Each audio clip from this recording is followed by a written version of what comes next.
Hello दोस्तों, मैं RS Rajput आपका अपने YouTube चैनल सक्षम इंस्टीट्यूट 360 डिग्री में स्वागत करता हूं। दोस्तों, मैंने आपको बुद्ध के विषय में बताया था। जेतवन तक मैंने आपको बता दिया, ठीक है, कि जेतवन में क्या क्या घटनाएं घटित हुई, ठीक है दोस्तों, कि वहां पर पूर्ण कश्यप भी है, वो भी रोहिणी नदी विवाद हमने आपको बताया था, ठीक है। इसके अलावा पूर्ण कश्यप ने हत्या की थी और अन्य लोग थे इससे पहले, ठीक, मैंने आपको वहां तक बताया था। अब जो है बुद्ध जो है जेतवन से अब चलते हैं कहां, जेतवन से बुद्ध कहां जा रहे हैं? ओके, अब जो बुद्ध हैं आपके जेतवन से राजगृह आ जाते हैं, राजगृह, ठीक। बुद्ध जो है जेतवन से राजगृह में आए और सीतावन में ठहरे। ये याद कर लीजिए, पूछा नहीं जाता लेकिन आप फिर भी सीतावन में ठहरे, किसी को आप बता सकते हो, ठीक है। सीतावन में वहां ठहरे थे, ठीक। उसके पश्चात बुद्ध का जीवन एक निश्चित क्षेत्र में भ्रमण करते हुए बीता। इसके बाद जब थे बुद्ध, तो अब ये यहाँ के बाद जो है बुद्ध सीमित क्षेत्र में ही भ्रमण करते हैं, सीमित क्षेत्र में भ्रमण करते उनका जीवन बीता, ठीक है। अब खत्म ही है स्टोरी पूरी, ठीक है। तो इनका लगभग निश्चित क्षेत्र में भ्रमण किया और बुद्ध कभी उत्तर प्रदेश से बाहर नहीं गए थे, ठीक है। यानी कि यूपी एंड पश्चिमी पश्चिम या यूपी एंड पश्चिम बिहार, ठीक है, वेस्टर्न पार्ट, ठीक है, इसी क्षेत्र में ये परमानेंट रहते हैं। ये इसके अलावा बुद्ध जो है वो कहीं गए नहीं थे। वैसे तो आज की डेट में बहुत धर्म का आप जानते हैं, चाइना और जापान और अपना यहाँ पर मतलब कि काफी इंटरनेशनल लेवल पे फैल गया है, लेकिन बुद्ध ने रियलिटी बताया तो बुद्ध इन्हीं क्षेत्रों में पूरे जीवन भर भ्रमण करते रहते, ठीक है, और जीवन लीला का एवं समापन किया था, ठीक है। अच्छा, बुद्ध ने सर्वाधिक समय, बुद्ध का सर्वाधिक समय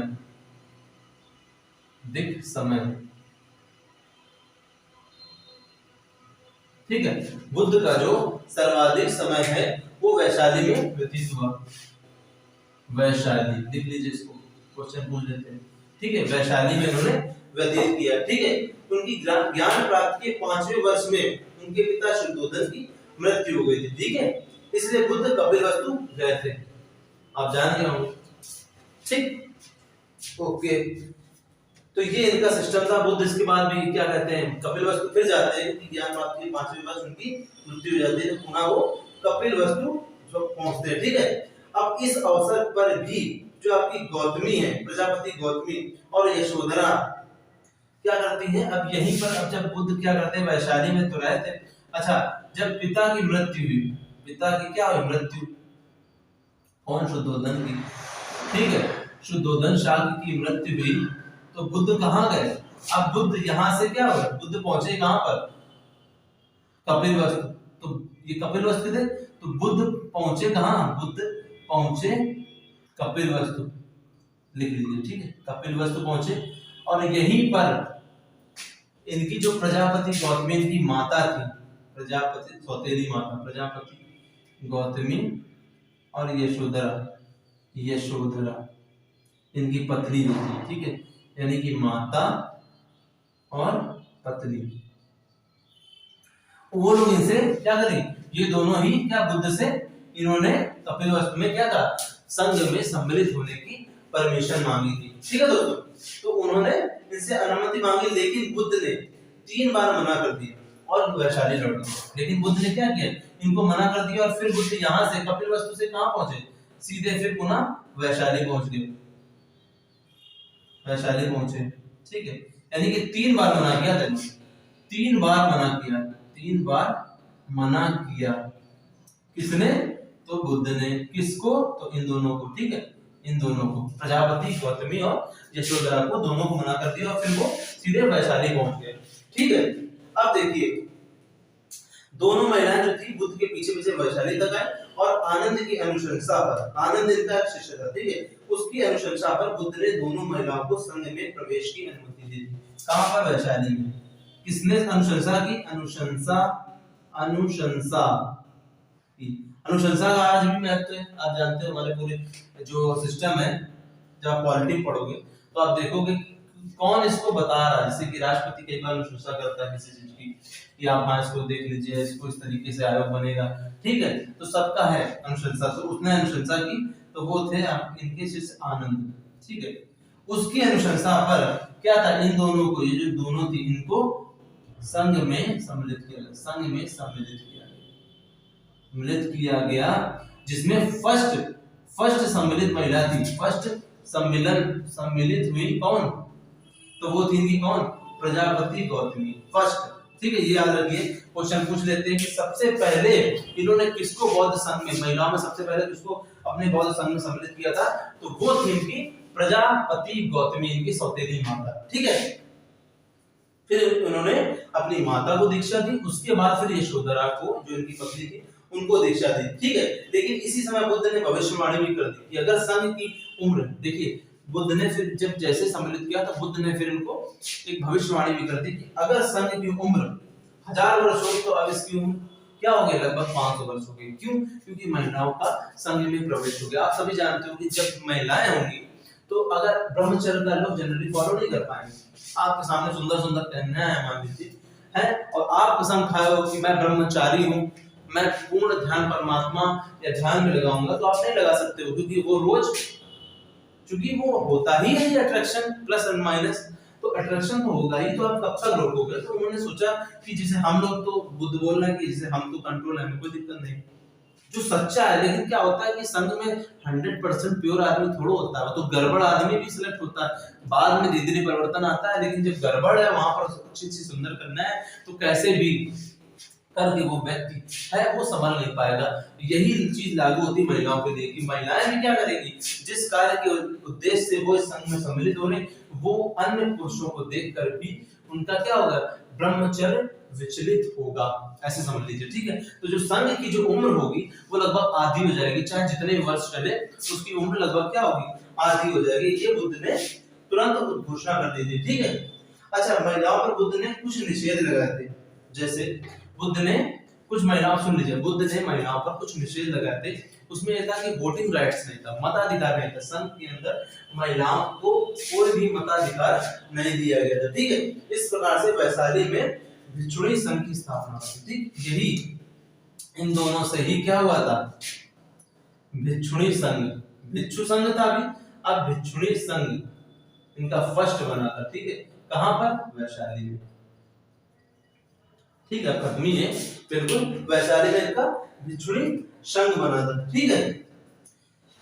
अच्छा, तो बुद्ध ने अपने जीवन के 79 वर्ष में पाटली ग्राम पहुंचे, ठीक है। आप इसको मिटा दीजिए, हम आगे थोड़ा सा और बिल्कुल खत्म होता है मेन पॉइंट, स्टोरी वाला खत्म होता है। उम्र के जीवन के 79 वर्ष में, 79 वर्ष में, जीवन के 79 वर्ष में बुद्ध, देखिए जीवन के 79 वर्ष में बुद्ध पाटलीग्राम पहुंचते हैं, ठीक, पाटलीग्राम,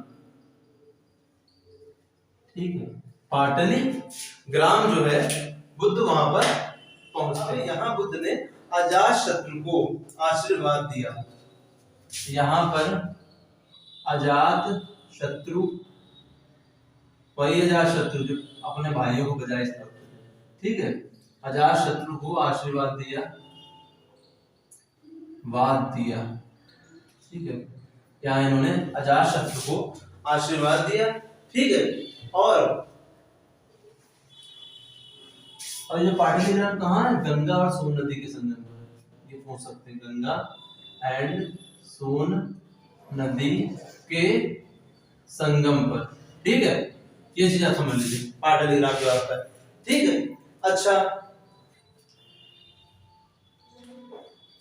फिर बुद्ध जो है पावा पहुंचे। यहाँ के बाद पाटलीग्राम से जो है बुद्ध आपके कहाँ पहुंच रहे हैं, पावा में पहुंच रहे हैं।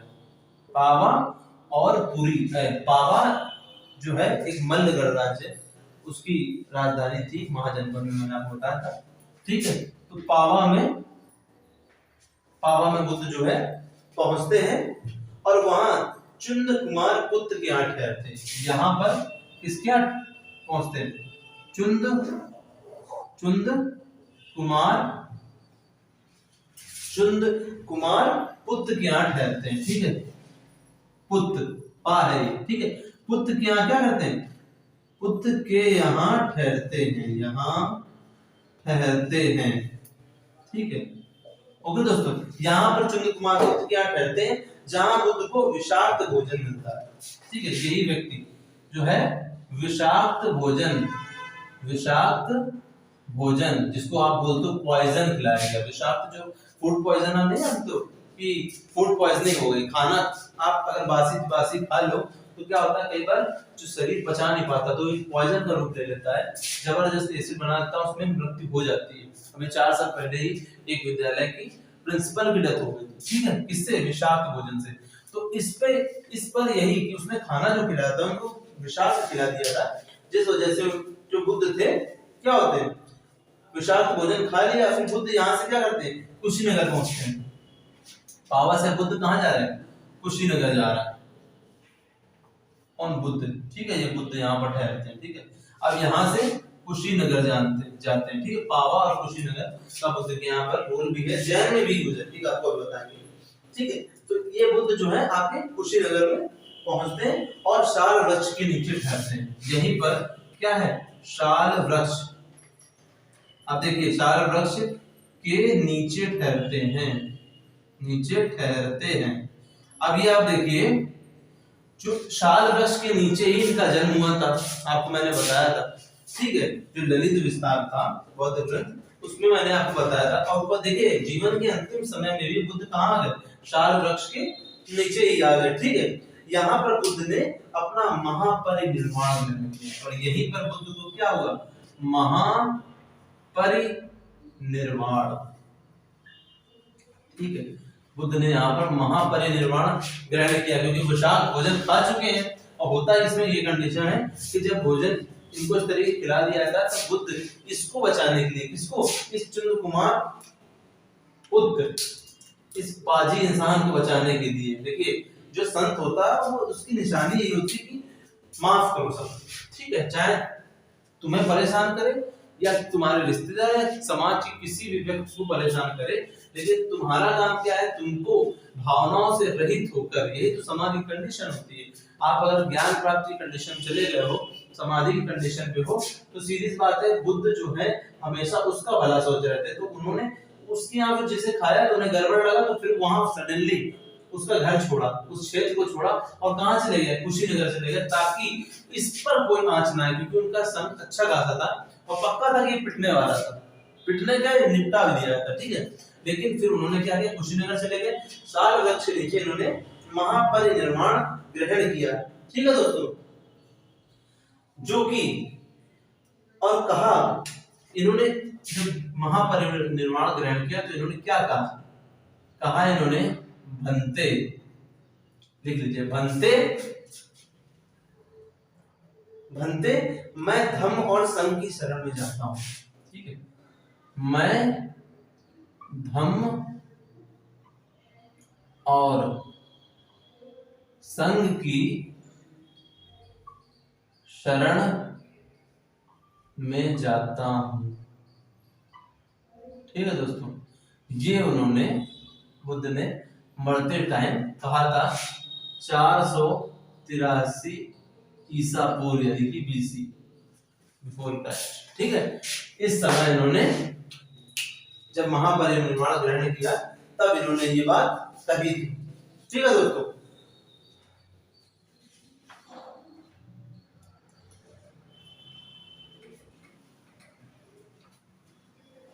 अच्छा, तो ये मैंने आपको बता दिया किस तरीके से। देख लीजिए, यहाँ पर इन्होंने महापरिनिर्वाण खत्म हुआ और बुद्ध की जीवन लीला यहाँ से समाप्त होती है। ठीक है दोस्तों, तो ये मैंने जो आपको पूरा बौद्ध बुद्ध धर्म या बुद्धिज्म की पूरी क्या बता दी, हिस्ट्री, पूरा क्या इन्होंने अपनी स्टोरी रची थी अपने जीवन काल, मैंने आपको पूरी बता दी है। अब मैं आपको इनकी मृत्यु के बाद जो 4 बौद्ध संगतियां हुई है, जहां से क्वेश्चन डेफिनेटली पूछा जाता है और जनरली छोटे मोटे एग्जाम में तो बहुत जल्दी हो जाते हैं, 1 लाइन क्वेश्चन। एंड अगर आपको आता होगा तो आप सॉल्व कर लो, वरना सीधे खत्म, क्वेश्चन नहीं कर पाओगे आप। तो हम अब आपको मैंने चूंकि पूरा चैप्टर समझा दिया है, इसके बाद मैं आपको बौद्ध संगीतियां समझा दूंगा।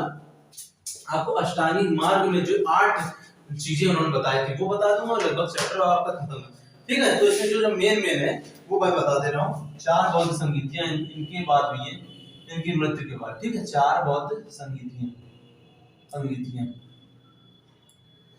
ठीक, बौद्ध संगीतियां। ओके, अब देखिए प्रथम बौद्ध संगीति में क्या होता है। प्रथम बौद्ध संगीति, अब सुनते जाइए। संगीति जो है, देखिए होता है जैसे बुद्ध की मृत्यु हुई तो सुबुद्ध ने क्या कहा कि अब हम बुद्ध के द्वारा बनाए गए नियम, विनय के नियमों से मुक्त हुए। इनका जो सुबुद्ध शिष्य था, एक सुबुद्ध शिष्य था, ठीक है, सुबुद्ध शिष्य था, वो बड़ा तंग था, ठीक है, बुद्ध से तंग था। और वो क्योंकि बुद्ध के नियम कोई नॉर्मल नियम नहीं, आज के लोग भी फॉलो नहीं कर पाएंगे। ठीक है, चाहे किसी भी, चाहे बौद्ध धर्म से रिलेटेड हो, फिर भी वो नहीं फॉलो करते। मैंने महसूस किया कि खास तौर से बौद्ध धर्म के लोग जितने भी हैं, वो उनके बनाए हुए नियम को, किसी एक नियम को फॉलो करने में हालत खराब हो जाएगी। बुद्ध ने जिस लेवल के नियम दिए थे, ठीक है, तो सुबुद्ध ने देखिए क्या बोला, जैसे उनकी मृत्यु तो उसने कहा अब मैं बुद्ध के बनाए गए जो विनय के नियम थे उससे मैं मुक्त हुआ हूं, ठीक है, और अब हम अपने अनुसार व्यवहार कर सकते हैं। ठीक है, सुबुद्ध बुद्ध का अंतिम शिष्य था। ठीक है, ये जो था बुद्ध का अंतिम शिष्य था, बुद्ध का अंतिम शिष्य था। क्वेश्चन पूछ लिया था बुद्ध का अंतिम शिष्य, राइट डाउन कि बुद्ध का अंतिम शिष्य कौन था, तो सुबुद्ध था, जो कि बेकारी था, कबाड़ था एक नंबर का, जिसको समझ नहीं पाया था। ठीक है, सुबुद्ध बुद्ध का अंतिम शिष्य था, और निर्वाण प्राप्त करने के ठीक पहले बुद्ध ने उसे दीक्षा दी थी। जब महापरिनिर्वाण हुआ है तो मृत्यु से जस्ट पहले, मृत्यु से जस्ट पहले, जस्ट पहले, मृत्यु मतलब महापरिनिर्वाण के जस्ट पहले इसको अपना, इन्होंने इसको दीक्षा दे दी थी। ठीक है, तो सुबुद्ध का ये कथन बुद्ध की शिक्षाओं के प्रति एक प्रकार का असंतोष व्यक्त कर रहा है।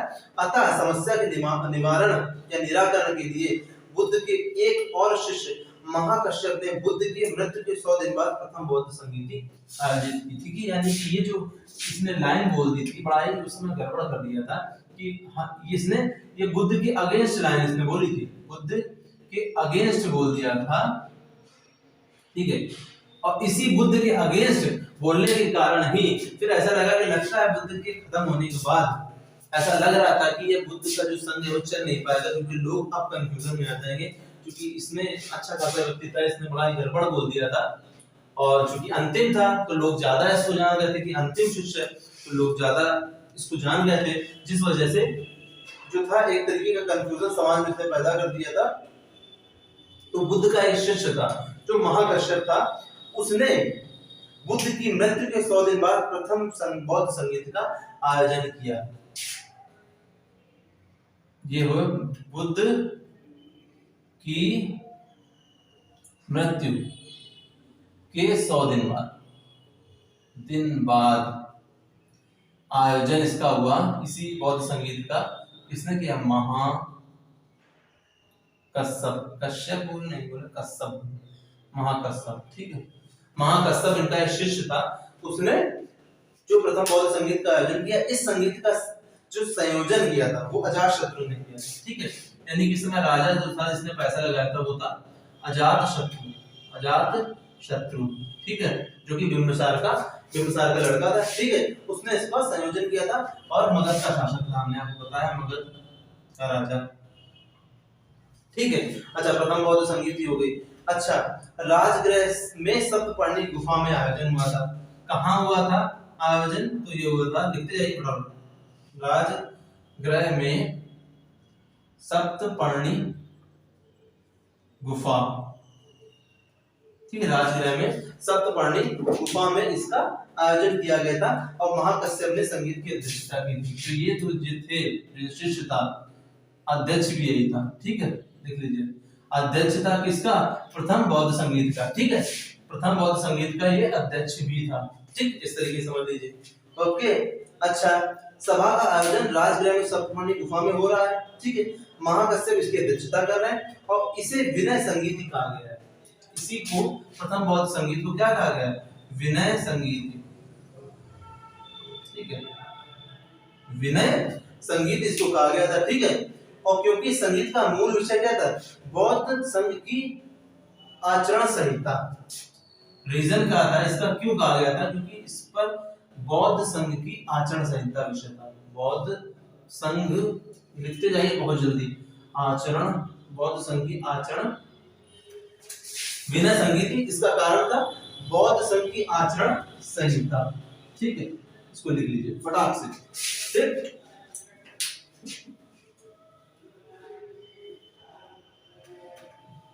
अच्छा, जो आनंद जो शिष्य था, जिसके कहने पे वैशाली में जो इन्होंने अपनी वाइफ, बुद्ध ने अपनी वाइफ और जो उनकी प्रजापति गौतमी सौतेली मां थी, जिसके कहने पर ही उनको बुद्ध ने दीक्षा दी थी, तो उसको प्रारंभ में जो था आनंद, इसको बुलाया नहीं गया था। यानी कि आनंद को, जो आनंद था, आनंद स्टार्टिंग में, देखिए प्रारंभ में, स्टार्टिंग में बुलाया नहीं गया था।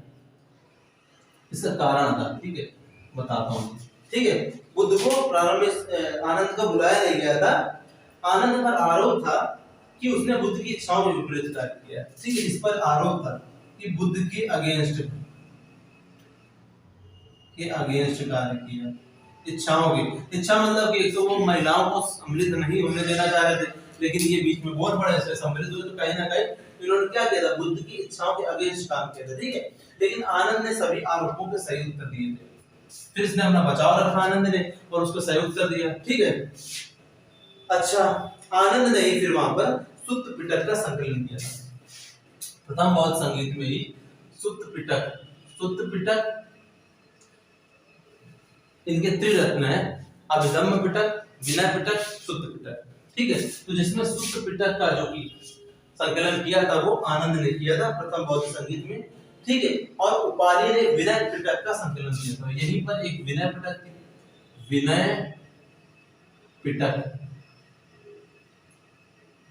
का संकलन किसने? देखिए, सुत्त पिटक को संकलन किया था किसने?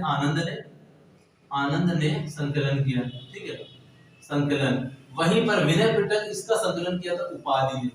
लिख लीजिए, पूछ लेते हैं, उपाली ने संकलन किया। ठीक है, तो ये उपाली ने इसका संकलन किया था।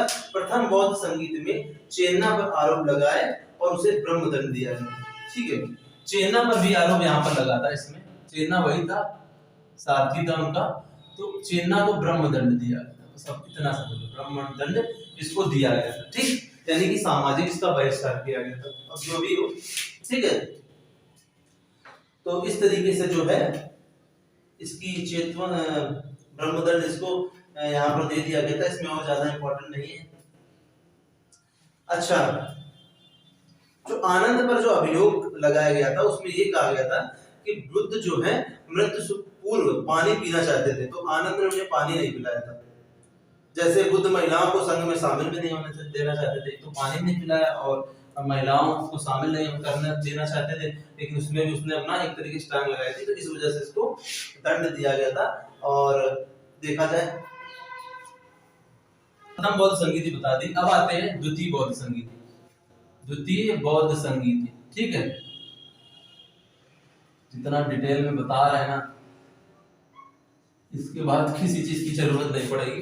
ठीक है, तो इस बौद्ध संगीत को बुद्ध की मृत्यु के 100 साल बाद बुलाया गया। पहले 100 दिन बाद, अब ये है 100 साल बाद। ठीक है, बुद्ध की मृत्यु, ठीक है, बुद्ध की मृत्यु के 100 साल बाद बुलाया गया था। इसको काला अशोक था, काला अशोक ने इसको बुलवाया था, यानी कि राजा था। ठीक है, काला अशोक ने इसको बुलवाया था, जो कि शिशुनाग वंश का था। ये समझ लो, शिशुनाग वंश का था। ठीक है, शिशुनाग वंश का था। ठीक है, अच्छा है, देखिए संगीत में 700 भिक्षुओं ने लगभग भाग लिया था। इसमें 700 भिक्षुओं ने लगभग भाग लिया था, भिक्षुओं ने पार्टिसिपेट किया था। ठीक है, और ये संगीत को सप्तशती का आलसो कार्ड बोल दिया इसको, और क्या कह सकते हैं, सप्तशतिका, सप्तशतिका इसको कहा गया था। ठीक है दोस्तों। अच्छा, इस संगीत की जो अध्यक्षता की थी, अध्यक्षता सर्वकामिनी ने की थी। सर्वकामिनी, जल्दी जल्दी लिखिए, सर्वकामिनी ने इसकी अध्यक्षता की थी। ओके, ये संगीत लगभग 8 माह चली थी, 8 माह चली। ठीक है, संगीत लगभग आपकी ये 8 माह चली थी। ठीक है, सर्वकामिनी ये कौन है? ये पुरुष है, याद रखिएगा, पुरुष है, महिला नहीं है। ठीक है। अच्छा, इस संगीत में भिक्षुओं के 2 दलों के मध्य मतभेद हो गया था। प्रथम दल को वज्जी उत्तर कहते थे, ठीक है, और द्वितीय दल जो था वो महासंगीत था। इसके 2 दल थे यहाँ, 2 दल के बीच क्या हुआ था? मतभेद हो गया था यहाँ पे। फर्स्ट जो दल था, फर्स्ट वाला, वो था वज्जी उत्तर, दूसरा था महासंगीत।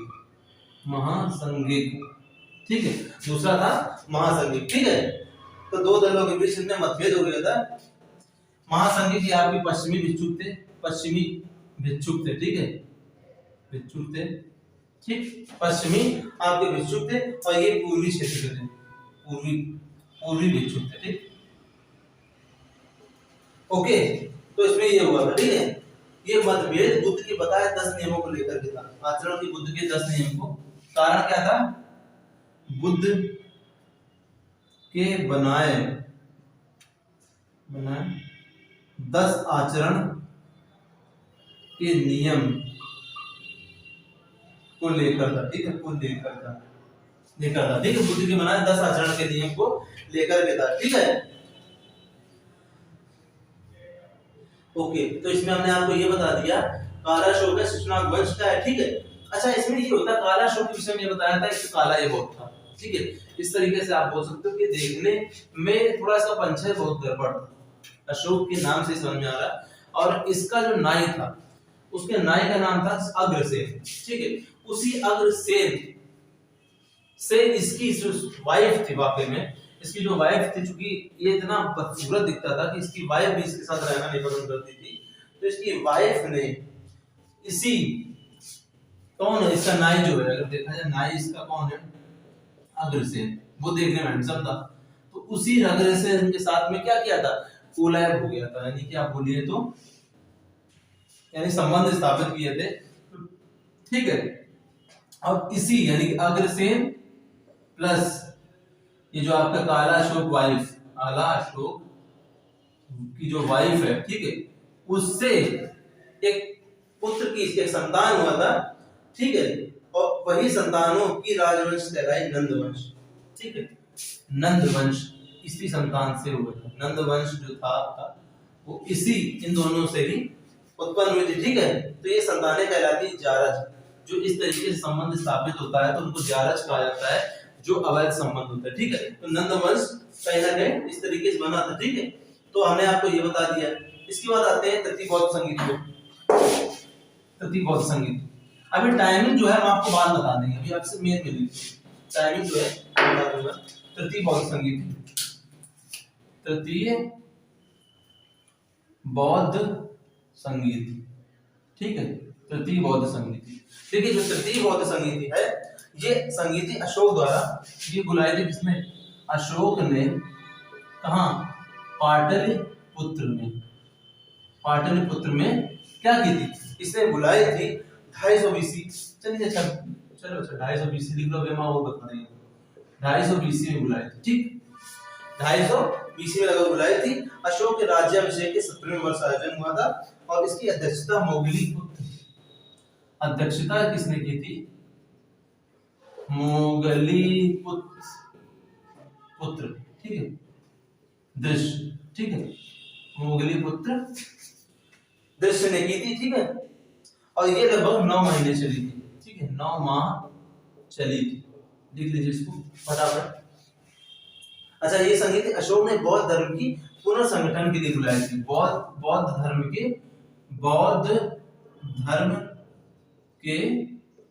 पुनर्संगठन, ठीक है, पुनर्संगठन के लिए बुलाई थी। ठीक है, अच्छा, इस समय तक देखिए बौद्ध धर्म चूंकि क्या था, 62 उप संप्रदायों में बट चुका था, वे बटा था। ठीक है, तो इसी इतने सारे जब उप संप्रदाय बन जाएंगे तो सीधी सी बात है जो आपका मेन जो संप्रदाय वो तो कहीं ना कहीं डिवाइड हो जाएगा। तो इसी चीज को आपस में समाहित करने के लिए बुद्ध ने जो अशोक है आपके वो तृतीय बौद्ध संगीत का आयोजन कर रहे हैं। ओके, तो एक ये बात हुई।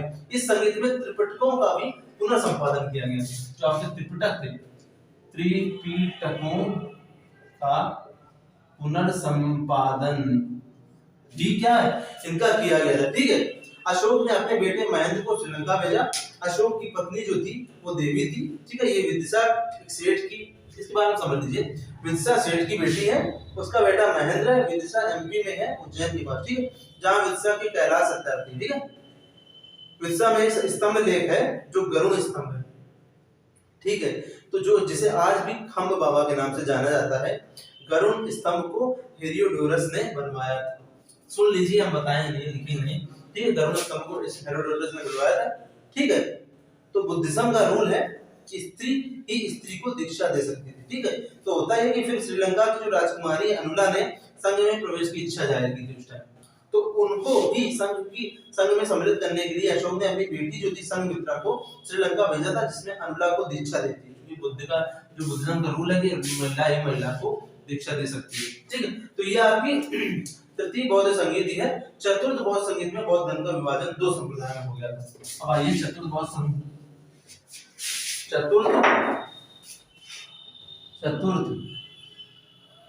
बौद्ध संगीत अब आते हैं। ठीक है, इसमें क्या था, ओके, इसमें क्या था कि जो बौद्ध धर्म का विभाजन संगीत में क्या था, यहाँ पर बौद्ध धर्म का विभाजन जो था वो दो संप्रदायों में हो गया था, जो मैंने आपको शुरू में बताया था, हीनयान और महायान। ठीक है, हीनयान एंड महायान। ठीक है, तो हीनयान और महायान के विषय में आपको मैं थोड़ा सा बता देता हूं। ठीक है, देखिए अगर देखा जाए, देखिए ऐसे ले लो। ठीक, हीनयान ये डिफरेंस, महायान आपको मैंने थोड़ा सा बताया था, इसमें जरा सा और लीजिए। बुद्ध एक व्यक्ति है, ठीक, महान व्यक्ति। बुद्ध इसमें क्या है, बुद्ध एक महान व्यक्ति है। यहाँ पे महान व्यक्ति, इसमें बुद्ध क्या है, एक महान व्यक्ति है। जबकि महायान में बुद्ध एक दैवीय अवतार है। इसमें क्या है, एक दैवीय अवतार। कौन, बुद्ध, दैवीय अवतार इसमें कहा गया है। ठीक, इसी तरह के बुद्ध की केवल प्रतीकों की इसमें पूजा होती है। इसमें क्या है, बुद्ध के प्रतीकों की पूजा होती है, केवल प्रतीकों की पूजा, जैसे कि कमल। ठीक, जन्म के समय कमल था। ठीक है, चक्र, घोड़ा। ठीक है, जैसे एग्जांपल ले लो, चक्र हो गया, घोड़ा हो गया, एक्सेट्रा। ठीक है, इस तरीके से पूजा होती है। लेकिन ठीक है, बुद्ध की यहाँ पर मूर्ति पूजा होती है। मूर्ति पूजा यहाँ पर हो रही है, बुद्ध की मूर्ति पूजा हो रही है। आप जानते हैं मूर्ति पूजा स्टार्टिंग किसने की थी, एग्जैक्टली देखा जाए तो बुद्ध के टाइम से स्टार्टिंग की। ठीक है, जिसको बौद्ध धर्म के लोग ही कहते हैं मूर्ति पूजा क्यों कर रहे हो, मूर्ति पूजा क्यों कर रहे हो, वो खुद ही बोलते हैं। जबकि स्टार्टिंग किसने की थी, खुद बौद्ध धर्म से ही मूर्ति पूजा की स्टार्टिंग हुई थी। ठीक है, अच्छा, इसमें देखिए हीनयान की भाषा क्या है, भाषा इसकी है पाली। ठीक है, और महायान की भाषा जो है आपकी संस्कृत है। देखिए यहाँ पर भाषा क्या है, संस्कृत है, यानी कि कहीं ना कहीं बौद्ध धर्म का हिंदू धर्म में सम्मिलन हो रहा है। ठीक है, और व्यक्ति का लक्ष्य इसमें क्या है, व्यक्ति का जो लक्ष्य, देखिए व्यक्ति का लक्ष्य जो है इसमें है निर्वाण प्राप्त करना, निर्वाण प्राप्ति। ठीक है, इसमें जो बुद्ध का जो इसमें सबका लक्ष्य है व्यक्ति का, वो निर्वाण प्राप्ति नहीं, मोक्ष। ठीक है, लेकिन इसमें जो व्यक्ति का लक्ष्य है, इस वाले में महायान में व्यक्ति का लक्ष्य है, व्यक्ति का लक्ष्य बोधिसत्व। ठीक है, बोधिसत्व बनना, बोधिसत्व, यानी कि बोधिसत्व इनको बनना है। इसका मतलब वो बोधिसत्व ऐसा व्यक्ति था जो स्वयं तो निर्वाण प्राप्त करता और अन्य लोगों को भी निर्वाण प्राप्त करने के लिए जागरूक करता है। इसमें क्या है हीनयान में कि वो व्यक्ति जो है केवल खुद के लिए कार्य कर रहा है, अपने निर्माण के लिए। लेकिन बुद्ध जो आपका महायान है उसमें वो सबके लिए कार्य करता है, अपना भी बेड़ा पार और दूसरे का भी बेड़ा पार। ठीक है, तो ये इसमें डिफरेंस हीनयान और महायान में आपको मैंने बताया। ये बहुत संगीत में ये बन गया था। अब इसमें चतुर्थ बहुत संगीत में थोड़ा सा जो इसमें फैक्ट है, ठीक है, चतुर्थ बहुत संगीत में अब जो फैक्ट है वो है चतुर्थ बहुत संगीत का जो आयोजन है, इसका जो आयोजन है, आयोजन कुषाण राजा आपके हैं, कुषाण राजा हैं जो आपके वो है कनिष्क, ठीक है, कनिष्क, ठीक, उन्होंने इसका आयोजन करवाया। कहां पर, तो कहां पे है तो देखा जाए कश्मीर के, कहां, कुंडलवन, कुंडलवन, कश्मीर के कुंडलवन में इसका वो आयोजन करवाते हैं, ठीक है। और ये होता है 100 बीसी में, 100वीं शताब्दी में, 100वीं ईसा पूर्व में, ठीक है, इसका आयोजन होता है। और कनिष्क ने संगीत अपने गुरु पार्श्व की अनुमति से बुलाए थे, अपने इनके गुरु जो थे पार्श्व उनकी अनुमति से बुलाए थे, ठीक है। चतुर्थ बहुत संगीत, ठीक, इसकी अध्यक्षता की थी, अध्यक्षता वसुमित्र ने की थी, वसुमित्र ने अध्यक्षता की थी। और इसके उपाध्यक्ष अश्वघोष थे, उपाध्यक्ष अश्वघोष थे, ठीक है, इसके उपाध्यक्ष थे अश्वघोष थे, ठीक है। अच्छा, इस संगीत में एक प्रस्ताव पारित हुआ था कि अशोक के उपदेशों को ताम्र पत्रों पर लिखवाया जाए और उन्हें संत जितने भी स्तूप है उसमें रखा जाए, ठीक है। ऐसा लगता है कि ये प्रस्ताव लागू नहीं हो पाया था क्योंकि हमें ऐसे ताम्रपत्र मिलते हैं, लेकिन ये बात उठती है, ठीक है, ये बात आपको मैंने बता दी। इसी संगीत में संस्कृत भाषा में पहली बार भारत में त्रिपिटकों का लिखित संस्करण तैयार हुआ, ठीक है, संस्कृत भाषा में, संस्कृत भाषा में संस्कृत भाषा में भारत में त्रिपिटक तैयार, ठीक है, त्रिपिटक जो है आपके तैयार हुए, ठीक है, ये आप समझ लीजिए, ये आपसे क्वेश्चन पूछ सकते हैं, ठीक है।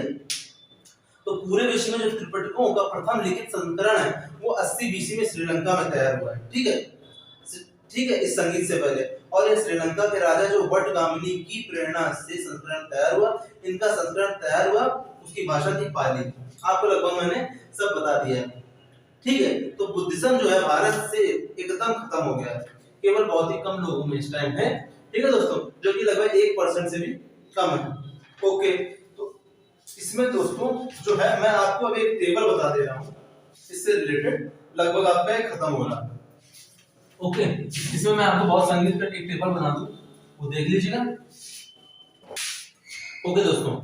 तो देखिए बहुत संगीतों के विषय मैंने टेबल बना दी सीधे से, ठीक है, ये चीज आप इसको याद कर लीजिएगा, जो मैंने लिख के बताया उसको तो आपको कॉन्सेप्ट बेस पे याद करना ही है। इसके अलावा जो आपको मैंने ये टेबल बना दी इसको देख लीजिए, लिख लीजिए बाकायदे। प्रथम संगीत हुई आपकी 483 बीसी में राजगृह सप्तपर्णी गुफा में, अजातशत्रु शासन काल है उस समय, और महाकश्यप इसकी अध्यक्षता कर रहे हैं। द्वितीय जो है आपकी वो 383 बीसी में है, कितने वर्ष बाद, 100 वर्ष बाद है, ठीक है।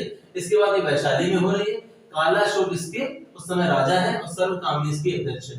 तृतीय बौद्ध संगीत जो है आपकी 251 बीसी में हो रही है, ठीक है, लगभग आप समझोगे तो 383 283 लगभग 150 साल आप समझ लीजिए, ठीक है, 150, तो ठीक है। तो इसकी तो जहां पर हो रही पाटलिपुत्र में हो रही है, अशोक इसकी जो है शासन काल है, अशोक इसका राजा समय, और मोगली पुत्र तिस्स या दृश्य, तिस्स आप लिखिए, ठीक है, तिस्स जो है वो इसकी अध्यक्षता करना। चतुर्थ बौद्ध संगीत जो है वो है आपकी 100 बीसी में हुई है।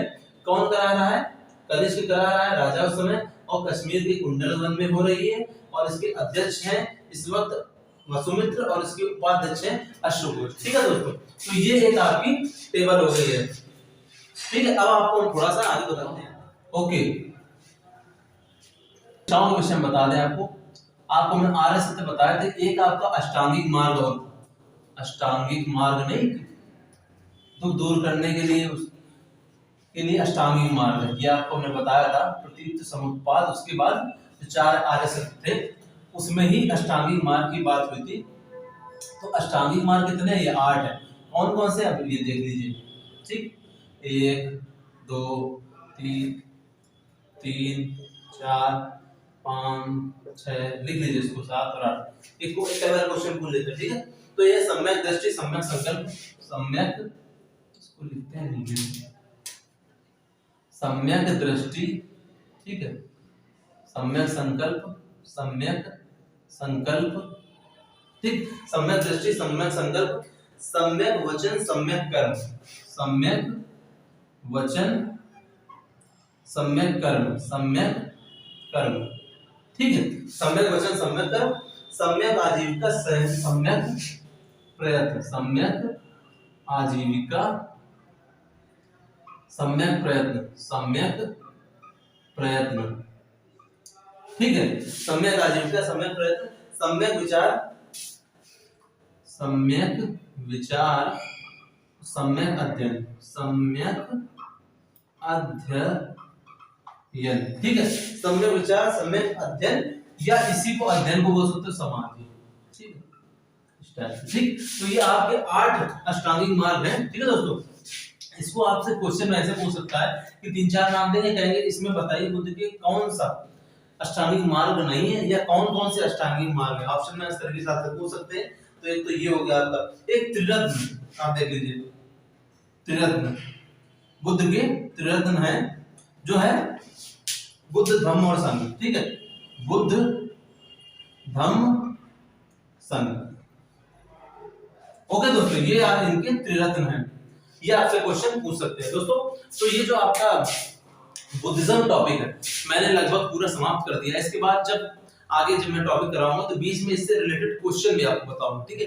टॉपिक वाइज मैंने आपको पूर्ण रूप से बता दिया है कि इससे ज्यादा आपको कुछ नहीं पढ़ना है, क्वेश्चन यहीं से फंसेंगे, ठीक है दोस्तों। तो मिलते हैं नेक्स्ट टॉपिक में, जो कि जैनिज्म होगा।